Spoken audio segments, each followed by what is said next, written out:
आप सभी का सुपर कंसेप्ट क्लासेस में स्वागत है। और आज की इस वीडियो में आप लोगों को क्लास 11th हिस्ट्री के very very important MCQ questions बताने वाला हूं, जो आप लोगों के एग्जाम में डायरेक्ट पूछा जाएगा। देखिए यहां पर मैं आपको जिस प्रकार का क्वेश्चंस बताऊंगा बिल्कुल ऐसे ही आप लोगों के टर्म 1 के एग्जाम में क्वेश्चंस पूछा जाएगा।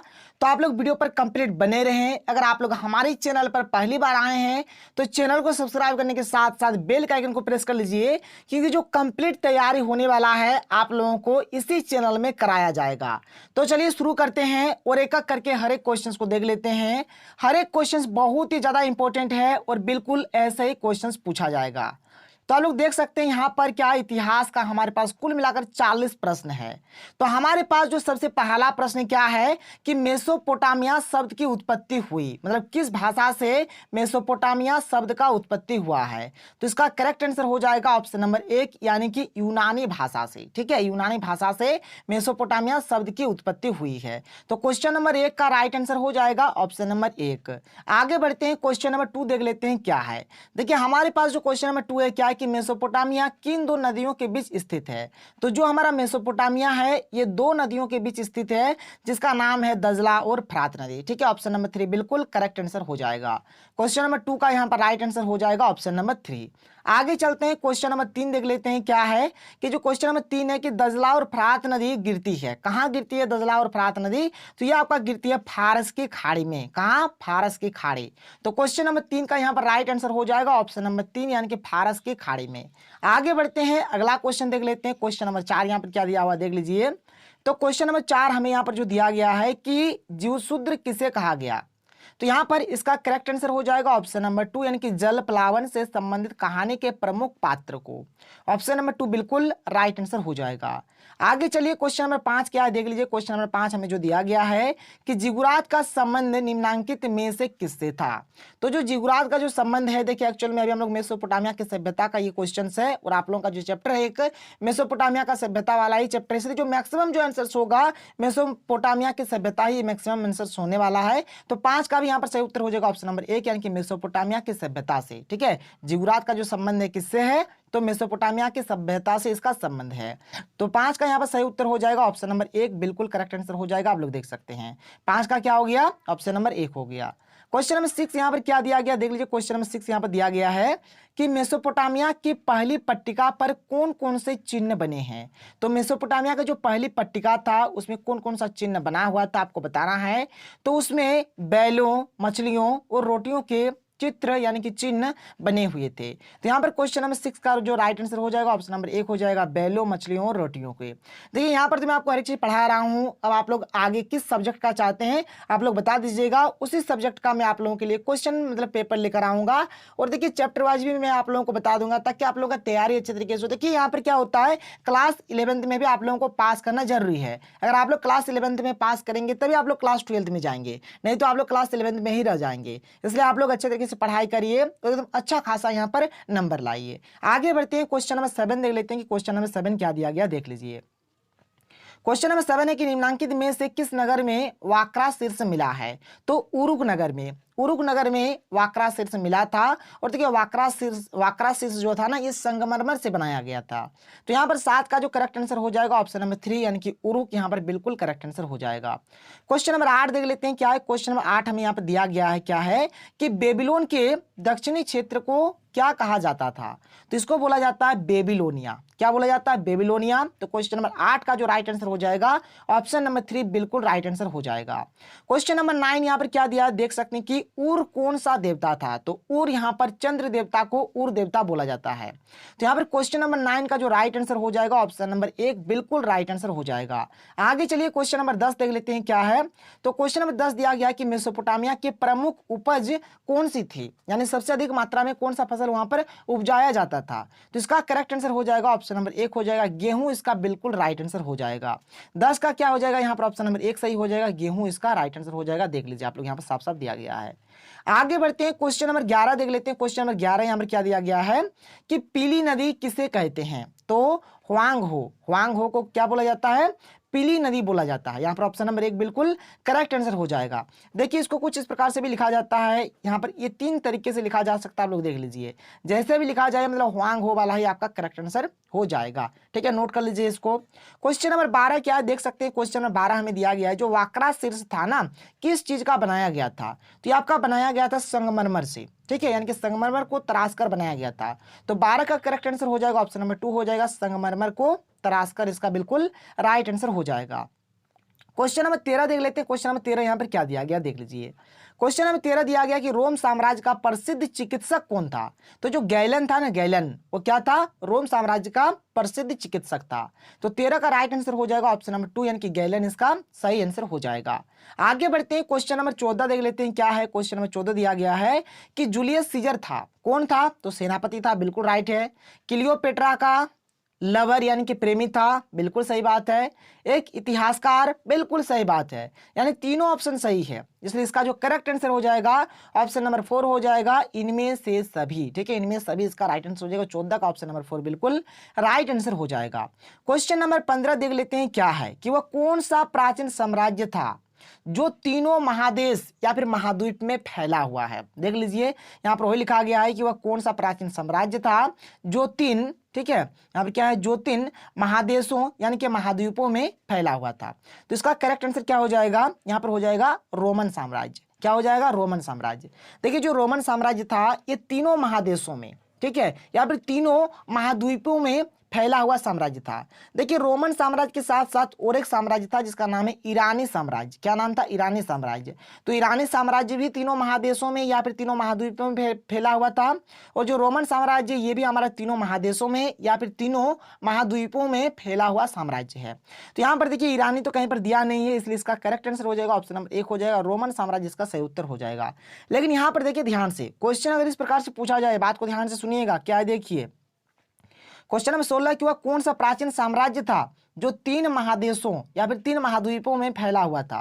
देखिए यहाँ पर रोमन साम्राज्य भी दिया हुआ है और ईरानी साम्राज्य भी दिया हुआ है।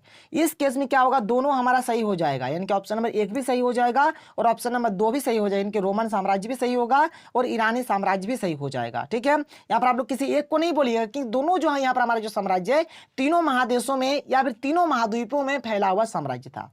तो यहाँ पर 16 का यहाँ पर जो राइट आंसर हो जाएगा ऑप्शन नंबर 4, यानी कि 1 तथा 2 दोनों, यानी कि रोमन साम्राज्य भी और ईरानी साम्राज्य भी। आगे बढ़ते हैं, क्वेश्चन नंबर 17 देख लेते हैं। क्वेश्चन नंबर 17 यहाँ पर क्या दिया गया देख लीजिए कि रोमन साम्राज्य की मुख्य भाषा थी। तो रोमन साम्राज्य का जो मेन जो लैंग्वेज था क्या था? लैटिन। ठीक है, ऑप्शन नंबर 2 बिल्कुल करेक्ट आंसर हो जाएगा। आगे बढ़ते हैं, क्वेश्चन नंबर 18 देख लेते हैं। क्वेश्चन नंबर 18 यहाँ पर क्या दिया था? क्वेश्चन नंबर 18 दिया गया है कि पैंथियन क्या था? तो पैंथियन एक मंदिर था। ठीक है, यहाँ पर 18 का सही उत्तर हो जाएगा ऑप्शन नंबर 1, यहाँ 1 हो जाएगा, इनके एक मंदिर। ठीक है, 18 क्या हो जाएगा? ऑप्शन नंबर 1 हो जाएगा, एक मंदिर। आगे बढ़ते हैं, क्वेश्चन नंबर 19 देख लेते हैं क्या है। क्वेश्चन नंबर 19 है कि क्लियोपेट्रा किस वंश की राजकुमारी थी? तो जो हमारा क्लियोपेट्रा है ये टालमी वंश की राजकुमारी थी। तो 19 का करेक्ट आंसर हो जाएगा ऑप्शन नंबर 2। 19 का क्या हो जाएगा? ऑप्शन नंबर 2, यानी कि टालमी इसका करेक्ट आंसर हो जाएगा। देख सकते हैं आप लोग, यहाँ पर साफ साफ दिया गया, देख लीजिए यहाँ पर टालमी दिया हुआ है। क्वेश्चन नंबर 20 क्या है कि ईसाई धर्म को रोम का राज्य धर्म किसने बनाया? तो ये आपका बनाया था क्या? कंस्टेंटाइन ने। ठीक है, ऑप्शन नंबर 4 इसका बिल्कुल करेक्ट आंसर हो जाएगा। 20 का क्या हो जाएगा? ऑप्शन नंबर 4 इसका राइट आंसर हो जाएगा। देख लीजिए यहाँ पर साफ साफ दिया गया है ऑप्शन नंबर 4। आगे बढ़ते हैं, क्वेश्चन नंबर 21 देख लेते हैं क्या है। तो क्वेश्चन नंबर 21 है कि एकल परिवार क्या है? देखिए एकल परिवार में क्या होता है? पुरुष होता है, उसकी पत्नी होती है और उसके बच्चे होते हैं, इसी को बोला जाता है एकल परिवार। तो यहाँ पर 21 का सही उत्तर हो जाएगा ऑप्शन नंबर 4, यानी कि इनमें से सभी, यानी सब कुछ होना चाहिए, पुरुष होना चाहिए, उसके पत्नी होना चाहिए और उसके बच्चे भी होने चाहिए, उसी को बोला जाएगा एकल परिवार। तो यहाँ पर 21 का करेक्ट आंसर हो जाएगा ऑप्शन नंबर 4, यानी कि इनमें से सभी, इसका बिल्कुल राइट आंसर हो जाएगा। क्वेश्चन नंबर 22 यहाँ पर क्या देख लीजिए कि जूलियस सीजर किस देश का शासक था? तो जो जूलियस सीजर था ये रोम का शासक था। तो 22 का करेक्ट आंसर हो जाएगा ऑप्शन नंबर 4, यानी कि रोम इसका बिल्कुल राइट आंसर हो जाएगा। आगे बढ़ते हैं, क्वेश्चन नंबर 23 देख लीजिए क्या है। तो क्वेश्चन नंबर 23 दिया गया है कि रोमन साम्राज्य में कोलोसियम था। तो कोलोसियम क्या था? तो वहां के एक अखाड़े का नाम था, वहां का एक अखाड़ा था जिसका नाम था कोलोसियम। तो 23 का करेक्ट आंसर हो जाएगा ऑप्शन नंबर 3, यानी कि एक अखाड़े का नाम हो जाएगा। क्वेश्चन नंबर 24 क्या देख लीजिए। क्वेश्चन नंबर 24 दिया गया कि जुलाई माह का नाम किसके नाम पर पड़ा? देखिए जुलाई, यहाँ पर अगर आप लोग ये ऑप्शन को पढ़ेंगे, जैसे एक अगस्टस है, एक जूलियस सीजर है, एक क्या है डायक्लेशियन है, एक नीरो है। तो देखिए यहाँ पर ये जो जुलाई है, ठीक है, और यहाँ पर ये जो जूली है, देखिए एकदम मिलता जुलता है। तो जो जुलाई माह के नाम पर किसका नाम पड़ा था? जूलियस सीजर का। ठीक है, जूलियस सीजर का जो नाम है जुलाई महीना के नाम पर पड़ा था। और यहाँ पर ये जो अगस्टस है, अगस्टस का नाम पड़ा था अगस्त महीना को लेकर। ठीक है, अगस्त महीना का जो नाम है, जिस अगस्त महीना होता है ना, इसी के लेकर यहाँ पर अगस्टस का नाम पड़ा था। ठीक है, और जुलाई माह का नाम किसके नाम पर पड़ा? तो जूलियस सीजर इसका करेक्ट आंसर हो जाएगा। ठीक है, अगर अगस्त बोलेगा तो अगस्टस और जुलाई बोलेगा तो जूलियस सीजर। तो यहाँ पर हमें क्वेश्चन में जुलाई बोला गया है, इसलिए इसका सही उत्तर हो जाएगा ऑप्शन नंबर 2, यानी कि जूलियस सीजर इसका बिल्कुल राइट आंसर हो जाएगा। क्वेश्चन नंबर 25 क्या दिया हुआ है देख सकते हैं। क्वेश्चन नंबर 25 देख लीजिए क्या दिया गया है। तो यहाँ पर मैंने आपको बताया कि ऑप्शन नंबर 2 होगा, जूलियस सीजर इसका राइट आंसर हो गया। चलिए आगे बढ़ते हैं। तो देखिए क्वेश्चन नंबर 25 क्या है कि जब रोम जल रहा था तो रोम का कौन सा शासक बांसुरी बजा रहा था? तो शासक का नाम था नीरो। ठीक है, नीरो क्या कर रहा था? जब रोम जल रहा था ना, तो उस टाइम वो बांसुरी में एकदम मग्न था, बांसुरी बजा रहा था। तो 25 का सही उत्तर हो जाएगा ऑप्शन नंबर 3। आगे चलते हैं, क्वेश्चन नंबर 26 देख लीजिए क्या है। क्वेश्चन नंबर 26 है कि पैगंबर मोहम्मद साहब का जन्म हुआ था, कहाँ हुआ था? तो इसका जो जन्म है मक्का में हुआ था। तो 26 का राइट आंसर हो जाएगा ऑप्शन नंबर 3। आगे बढ़ते हैं, क्वेश्चन नंबर 27 देख लेते हैं क्या। देख लीजिए क्वेश्चन नंबर 27 है कि जब मोहम्मद साहब की मां का देहांत हुआ, उस समय मोहम्मद साहब की उम्र थी। तो उस टाइम मोहम्मद साहब 6 वर्ष के थे। तो 27 का राइट आंसर हो जाएगा ऑप्शन नंबर 3। आप लोग देख लीजिए यहाँ पर ऑप्शन नंबर 3 ही दिया गया है। क्वेश्चन नंबर 28 क्या दिया गया है कि इस्लाम के पवित्र धर्म ग्रंथ का नाम क्या है? तो इसका जो धर्म ग्रंथ है इसका नाम है यहाँ पर कुरान। ठीक है, तो 28 का करेक्ट आंसर हो जाएगा ऑप्शन नंबर 2 हो जाएगा, कुरान इसका बिल्कुल राइट आंसर हो जाएगा। क्वेश्चन नंबर 29 यहाँ पर क्या दिया है देख सकते हैं कि निम्न में से कौन पैगंबर मोहम्मद साहब के दामाद थे? तो इसके दामाद का नाम था अली। क्या नाम था? अली नाम था। तो अली इसका करेक्ट आंसर हो जाएगा। देख लीजिए यहाँ पर ऑप्शन में भी हमें दिया हुआ होगा, देख लीजिए साफ साफ दिया हुआ है ऑप्शन नंबर 2, यानी कि अली इसका बिल्कुल करेक्ट आंसर हो जाएगा। क्वेश्चन नंबर 30 यहाँ पर क्या दिया है देख लीजिए। क्वेश्चन नंबर 30 है, तो देखिए क्वेश्चन नंबर 30 क्या है कि मुस्लिम पंचांग का प्रथम वर्ष माना जाता है। तो कौन सा हो जाएगा यहाँ पर? तो 622 ईस्वी को यहाँ पर मुस्लिम पंचांग का प्रथम वर्ष माना जाता है, या फिर इसी टाइम में आप लोग याद रखिए कि इसी टाइम क्या हुआ था, मुस्लिम पंचांग मतलब सबसे पहले मतलब लागू हुआ था। तो 30 का करेक्ट आंसर हो जाएगा ऑप्शन नंबर 3, यानी कि 622 ईस्वी इसका करेक्ट आंसर हो जाएगा। क्वेश्चन नंबर 31 देख लीजिए क्या है। तो यहाँ पर है कि मदीना कहाँ है? तो मदीना जो है हमारा अरब प्रायद्वीप में है, यानी कि सऊदी अरब में है। ठीक है, तो यहाँ पर 31 का करेक्ट आंसर हो जाएगा ऑप्शन नंबर 4। और देखिए यहाँ पर और एक क्वेश्चन है जैसे कि मक्का कहाँ है? तो मक्का भी हमारा वही हो जाएगा, अरब प्रायद्वीप में हो जाएगा, इनके सऊदी अरब में हो जाएगा। तो 32 का भी करेक्ट आंसर ऑप्शन नंबर 4 ही हो जाएगा। आगे चलिए क्वेश्चन नंबर 33 देख लीजिए क्या है। बहुत ही अच्छा प्रश्न है कि गॉल का नाम बदलकर क्या रखा गया? तो गॉल का जो नाम है इसको बदलकर फ्रांस रखा गया। तो इसका ऑप्शन नंबर 2 बिल्कुल करेक्ट आंसर हो जाएगा। क्वेश्चन नंबर 34 देख लेते हैं। क्वेश्चन नंबर 34 हमें क्या दिया गया? क्वेश्चन नंबर 34 देख लीजिए क्या है कि जर्मनी किस महादेश में है? तो जर्मनी हमारा यूरोप में है। ठीक है, तो 34 का राइट आंसर हो जाएगा ऑप्शन नंबर 2, यानी कि यूरोप इसका बिल्कुल करेक्ट आंसर हो जाएगा। क्वेश्चन नंबर 35 यहाँ पर दिया गया है कि सामंतों का घर क्या कहलाता था? तो सामंतों के घर को मेनर भवन कहते हैं। ठीक है, 35 का करेक्ट आंसर हो जाएगा ऑप्शन नंबर 4, यानी कि मेनर भवन इसका बिल्कुल राइट आंसर हो जाएगा। क्वेश्चन नंबर 36 क्या देख लीजिए कि निम्न में से कौन सी सामंतों की एक श्रेणी नहीं है? तो यहाँ पर ये जो बैरन है, बैरन इसका श्रेणी नहीं है। तो 36 का राइट आंसर हो जाएगा ऑप्शन नंबर 1। ठीक है, ऑप्शन नंबर 1 इसका बैरन बिल्कुल करेक्ट आंसर हो जाएगा। आप लोग देख लीजिए। आगे चलते हैं, क्वेश्चन नंबर 37 देख लेते हैं क्या है कि लॉर्ड यानी कि भगवान के घर को क्या कहा जाता था? तो बोला जाता है चर्च। ठीक है, तो 37 का राइट आंसर हो जाएगा ऑप्शन नंबर 2 हो जाएगा, चर्च इसका बिल्कुल राइट आंसर हो जाएगा।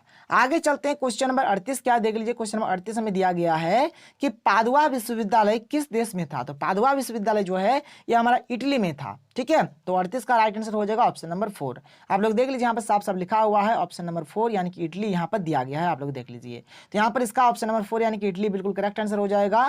क्वेश्चन नंबर 39 यहाँ पर क्या दिया हुआ है देख सकते हैं। क्वेश्चन नंबर 39 दिया है क्या कि पेटार्क किस नगर का स्थायी निवासी था? तो ये हो जाएगा फ्लोरेंस। ठीक है, ऑप्शन नंबर 3 बिल्कुल करेक्ट आंसर हो जाएगा। क्वेश्चन नंबर 40 जो कि हमारा लास्ट क्वेश्चन है, देख लीजिए क्या है कि ईसाई भिक्षु लोग जहां मिलकर निवास करते थे उसे क्या कहा जाता था? इसको बोला जाता है मठ। क्या बोला जाता है? मठ बोला जाता है। 40 का करेक्ट आंसर हो जाएगा ऑप्शन नंबर 3। आप लोग देख लीजिए यहाँ पर ऑप्शन नंबर 3 दिया गया है। तो यहाँ पर मैंने आपको total 40 very very important MCQ questions बताया। बिल्कुल ऐसे ही क्वेश्चंस आप लोगों के एग्जाम में डायरेक्ट पूछा जाएगा। तो आप लोग हमारे चैनल के साथ बने रहें। चैनल पर नए आए हैं तो चैनल को जल्दी से सब्सक्राइब कर लीजिए, और अगला जो भी सब्जेक्ट का आपको वीडियो चाहिए आप लोग बताइए, उसी सब्जेक्ट का वीडियो मिलेगा, और चैप्टर वाइज भी वीडियो बहुत ही जल्द मिलना शुरू हो जाएगा। बिल्कुल भी टेंशन नहीं लेना है। तो चलिए मिलते हैं अगले वीडियो में। थैंक यू, जय हिंद।